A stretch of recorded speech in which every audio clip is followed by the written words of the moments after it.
நான் ரஃபினா. இன்றைக்கி வந்து எல்லாத்துக்குமே வந்து பிடிச்ச ஒரு ஃபுட், எல்லாத்துக்குமேனா ஒரு 80 to 90% ஆஃப் பீப்புளுக்கு வந்து பிடிச்ச ஃபுட் கிட்ட இருந்து எப்படி பிரேக்கப் பண்ணணும் அப்படின்னு சொல்ல போகிறேன் நான். இது என்ன பிரேக்கப் அப்படின்னு கேட்டால், ஆமாம், அதனால நம்மளுக்கு வந்து நிறைய டிசீஸ் வருது. Tension, blood pressure, depression, weight gain, இந்த மாதிரி நிறைய ப்ராப்ளம்ஸ் எல்லாம் வருது.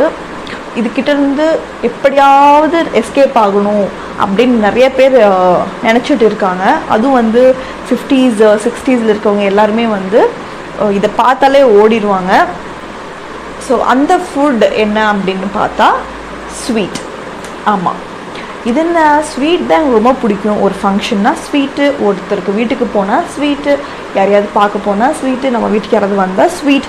ஸோ ஸ்வீட்டில் தான் நம்மளோட ஒரு ஃபங்க்ஷன்ஸே ஆரம்பிக்குது. அதை எப்படி நம்மளால் கண்ட்ரோல் பண்ண முடியும், அதை எப்படி நம்மளால் கண்ட்ரோல் பண்ண முடியும்? இருந்தாலும் நம்ம பண்ணணும் தான், அது கெட்டது தான், சர்க்கரை கெட்டதுன்னு தெரியும். பட் இது எப்படி வந்து கண்ட்ரோல் பண்ணுறது? இதுதான் நிறைய வீட்டில் ஓடிட்டுருக்கும். கரெக்டாக? பிகாஸ் நம்ம டே டு டே லைஃப்பில் 25 கிராம்ஸ்லேருந்து 30 கிராம்ஸ் வரைக்கும் நம்மளுக்கு ஸ்வீட் பிடிக்காட்டி கூட நம்ம எடுத்துக்கிறோம். டீயில், இல்லை வந்து காஃபியில், இல்லை மில்கில், அப்படி இல்லாட்டி கூட எங்கேயாவது போகும்போது ஒரு சின்ன பீஸ் ஆஃப் கேக் எடுக்கும்போது, இல்லை நல்லா சர்க்கரை சாப்பிட்றவங்க, ரொம்ப ரொம்ப ஸ்வீட் பிடிக்கிறவங்களுக்கு 80 கிராம்ஸ் வந்து அவங்க எடுத்துக்கிறாங்க. இது எல்லாமே வந்து அவங்களுக்கு ஹெல்த்துக்கு வந்து ரொம்ப ரொம்ப பேட். எல்லாத்துக்குமே தெரிஞ்சால் கூட வேறு வழி இல்லாமல் எடுத்துக்கிறோம். சில பேர் ரொம்ப பிடிச்சி எடுத்துக்கிறோம். ஸோ இந்த மாதிரி தேவைக்கு அதிகமாக நம்ம உடம்புல நம்ம ஸ்வீட் எடுத்துக்கிறது வந்து எப்படி ஸ்டாப் பண்ணலாம், எப்படி கட் டவுன் பண்ணலாம் அப்படின்றத நான் இந்த வீடியோவில் சொல்ல போகிறேன். மறக்காமல் இந்த வீடியோவை ஃபுல்லாக பாருங்கள். உங்களுக்கு மட்டும் இல்லை, உங்கள் பேரண்ட்ஸ்க்கு, இல்லை உங்கள் ஃப்ரெண்ட்ஸ்க்கு, உங்கள் ஃப்ரெண்ட்ஸோட பேரண்ட்ஸ்க்கு கண்டிப்பாக இந்த வீடியோ யூஸ்ஃபுல்லாக இருக்கும். வாங்க வீடியோக்குள்ளே போகலாம். உங்களுக்கும் நீங்கள் சாப்பிட்ற ஃபுட்டுக்கும் எப்பவுமே வந்து ஒரு அண்டர்ஸ்டாண்டிங் இருக்கணும். ஏன் வந்து இந்த ஃபுட் எனக்கு ரொம்ப பிடிக்கும்? சில பேர்த்துக்கு வந்து ஒரு பர்டிகுலர் ஃபுட்னால் ரொம்ப ரொம்ப பிடிக்கும். அவங்களுக்கு அந்த ஃபுட்டில் இருக்கிற அட்டாச்மெண்ட் வந்து வேறு லெவலில் இருக்கும்.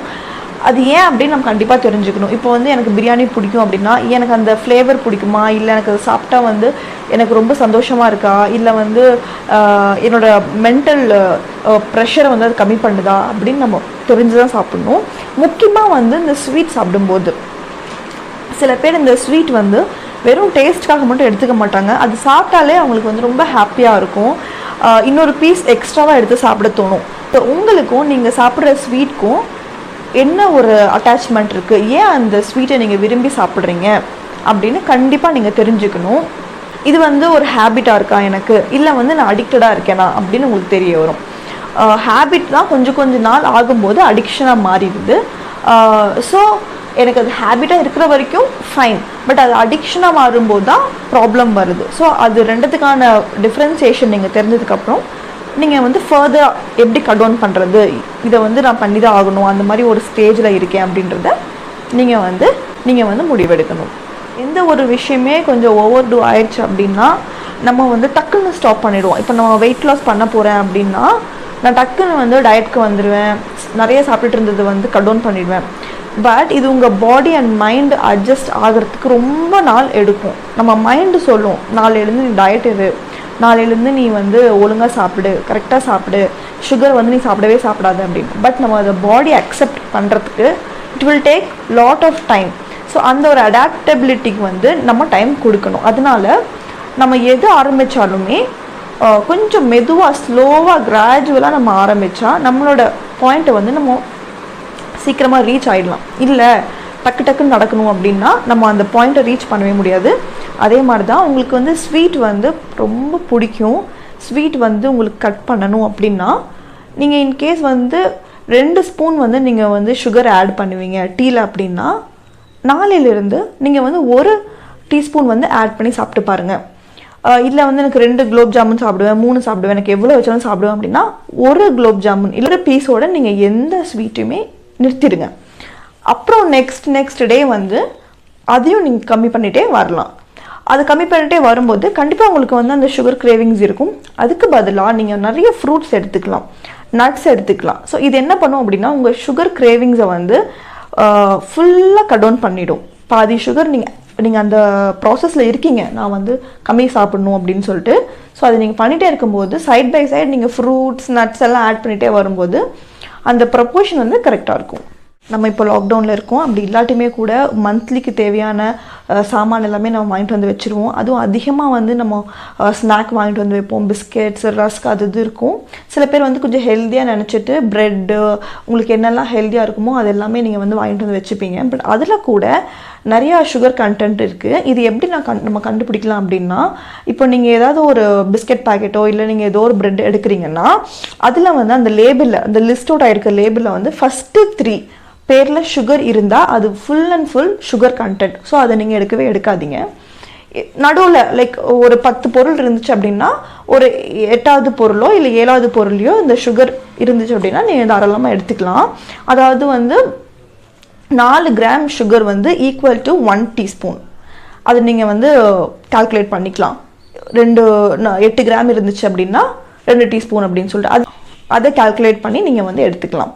லேபிள்லாம் படிக்க முடியாது, அதில் கொஞ்சம் லாங் ப்ராசஸ் அப்படின்னா நீங்கள் வந்து அந்த மாதிரி ஒரு ஃபுட்டை டோட்டலாக அவாய்ட் பண்ணிவிட்டு whole food, vegetables, nuts, meet, அப்புறம் ஃபிஷ் இது எல்லாமே நீங்கள் எடுக்க ஆரம்பிச்சிடுங்க. பிகாஸ் இந்த மாதிரி ஹோல் ஃபுட்டு நீங்கள் எடுக்க ஆரம்பிக்கும் போது உங்கள் பாடிக்கு தேவையான சுகர் வந்து அதுவே ப்ரொவைட் பண்ணிடும். அது மட்டும் இல்லாமல் உங்களுக்கு சுகர் சாப்பிடணும் அப்படின்னு கிரேவிங் வரவே வராது. எப்போவுமே வந்து அரை வயிறாக இருந்தீங்க அப்படின்னா கண்டிப்பாக பசிக்கும். அதனால முன்னாடிலாம் நான் சொல்லியிருந்திருப்பேன், ப்ரோட்டீன், கார்போஹைட்ரேட், ஃபைபர், ஃபேட் இது 4மே உங்கள் டயட்டில் இருந்துச்சு அப்படின்னா உங்களுக்கு வந்து அந்த பசி அப்படின்னு ஒன்று வரவே வராது. அதுவும் நீங்கள் ப்ராப்பராக 3 வேளை சாப்பிட்டே வந்தீங்க அப்படின்னா எக்ஸ்ட்ராவாக பசிக்காது. எக்ஸ்ட்ராவாக பசிக்கும் போது தான் உங்களுக்கு டக்குன்னு ஏதாவது ஒரு ஸ்நாக்ஸ் எடுத்து சாப்பிடணும்னு தோணும். அந்த ஸ்நாக்கில் பார்த்தீங்கன்னா 80% வந்து சுகராக தான் இருக்கும். ஸோ அதை எப்படி அவாய்ட் பண்ணலாம் அப்படின்னா, டே டு டே லைஃப்பில் நம்ம சுகர் ஆட் பண்ணிக்கிறோம், அது எல்லாமே நமக்கு வந்து பார்க்குறோம், தெரியுது. பட் நமக்கு கண்ணுக்கே தெரியாமல் சில விஷயங்கள் நம்ம சாப்பிட்றது வந்து அதிகமாக ஸ்வீட் இருக்கிற பொருள் தான். என்ன அப்படின்னா, நம்ம வெளியே போகும்போது கூல்ட்ரிங்க்ஸ் வாங்கி குடிக்கிறது, இல்லை ஃப்ரெஷ் ஜூஸ் அப்படின்னு நினச்சி நம்ம வாங்கி குடிக்கிறது எல்லாத்துலேயுமே வந்து சுகர் கண்டென்ட் அதிகமாக இருக்குது. இது எல்லாமே நமக்கு கண்ணுக்கு தெரியாமல் நம்மளே அறியாமல் சாப்பிட்றது தான். ஸோ அதுக்கு பதிலாக நீங்கள் வெளியே போகும்போது நார்மலாக நான் சொல்கிறது வாட்டர் எடுத்துக்கோங்க, இல்லாட்டி வந்து டெண்டர் கோகனட் எடுத்துக்கலாம். இந்த மாதிரி உங்கள் பாடியை வந்து நீங்கள் எப்போவுமே வந்து ஹைட்ரேட்டடாக வச்சுக்கலாம். பிகாஸ் ஒரு ஸ்வீட்டன்டு கூல்ட்ரிங்க்ஸோ இல்லை வந்து ஃப்ரெஷ் ஜூஸோ நீங்கள் குடிக்கும்போது நல்லாயிருக்கும். அதுக்கப்புறமேட்டு அந்த பாடியில் வர டிஃப்ரென்ஸ் வந்து உங்களுக்கு நல்லாவே தெரியும். Last but not the least, உங்கள் பாடியை வந்து எப்போவுமே கொஞ்சமாக ஆக்டிவாக வச்சுக்கணும். நம்மளால் வந்து ஒர்க் அவுட் பண்ண முடியல, டெய்லியும் பண்ண முடியல, இல்லாட்டி வந்து எனக்கு வேலை அதிகமாக இருக்குது அப்படின்னு நினச்சா கூட நீங்கள் வந்து கொஞ்சம் பிரேக் எடுத்துக்குங்க. 1 hour ஒன்ஸ் நீங்கள் பிரேக் எடுத்து நடங்க. உட்காந்துட்டே இருந்தீங்க அப்படின்னா உங்களுக்கு பசிக்கும், உங்களுக்கு ஏதாவது சாப்பிடணும்னு தோணும். அப்படி சாப்பிடணும்னு தோணும்போது நீங்கள் ஸ்நாக் எடுத்து சாப்பிட்றதுக்கு பதிலாக நீங்கள் ஒரு வாக் போயிட்டு வாங்க. ஒரு வாக் போயிட்டு வந்ததுக்கப்புறம் கண்டிப்பாக தண்ணி தாகடிக்கும், தண்ணி ஃபுல்லாக குடிங்க. இது வந்து உங்களோட பாடியில் இருக்கிற நல்ல குட் ஹார்மோன்ஸை வந்து செக்ரீட் பண்ணும். இதை செக்ரீட் பண்ணால் உங்களுக்கு ஃபுட் கிரேவிங்ஸ் இல்லை சுகர் கிரேவிங்ஸ் வந்து சுத்தமாக வரவே வராது. கண்டிப்பாக இது ட்ரை பண்ணி பாருங்கள். சுகர் எடுக்கிறது வந்து நம்ம டே டு டே லைஃப்பில் கொஞ்சம் கட் டவுன் பண்ணிட்டே வந்தால் நம்ம வெயிஸ்ட் லைனில் வந்து உங்களுக்கு டிஃப்ரென்ஸ் நல்லா தெரியும். எக்ஸ்ட்ரா ஃபேட் வந்து கம்மியாகும். ஸோ உங்களாலே வந்து கண்ணாடி பார்த்தாலே உங்களால் டிஃப்ரென்ஷியேட் பண்ண முடியும் முன்னாடி இருந்ததுக்கும் இப்போ இருந்ததுக்கும். அதனால் என்னால் சுத்தமாக கட் டவுன் பண்ண முடியல, எனக்கு வந்து இது ஒரு அடிக்ஷன் ஆயிடுச்சு அப்படின்னா கண்டிப்பாக இந்த மெத்தட்ஸ்லாம் நீங்கள் ஃபாலோ பண்ணிட்டே வந்தீங்கன்னா அட்லீஸ்ட் ஒரு 50% வந்து நீங்கள் சுகர் இன்டேக் வந்து கண்ட்ரோல் பண்ணலாம். இந்த வீடியோ உங்களுக்கு ரொம்பவே யூஸ்ஃபுல்லாக இருக்கும்னு நான் நினைக்கிறேன். உங்கள் ஃப்ரெண்ட்ஸ்க்கு, உங்கள் ஃபேமிலிஸ்க்கு கண்டிப்பாக ஷேர் பண்ணுங்கள். அது மட்டும் இல்லாமல் நிறையா மெத்தட்ஸ் நீங்களும் ட்ரை பண்ணியிருப்பீங்க, எப்படியெல்லாம் ஸ்வீட் சாப்பிட்றது கம்மி பண்ணலாம் அப்படின்னு சொல்லிட்டு. ஸோ அந்த மாதிரியெல்லாம் எந்தெந்த மெத்தட்ஸ் நீங்கள் ஃபாலோ பண்ணீங்க அப்படின்றத எனக்கு கீழே கமெண்ட்டில் சொல்லுங்கள். நெக்ஸ்ட்டு நான் என்ன டாபிக் போடணும் அப்படின்றதும் நீங்கள் கீழே கமெண்ட்டில் சொல்லுங்கள். So always stay positive, stay safe, take care, bye.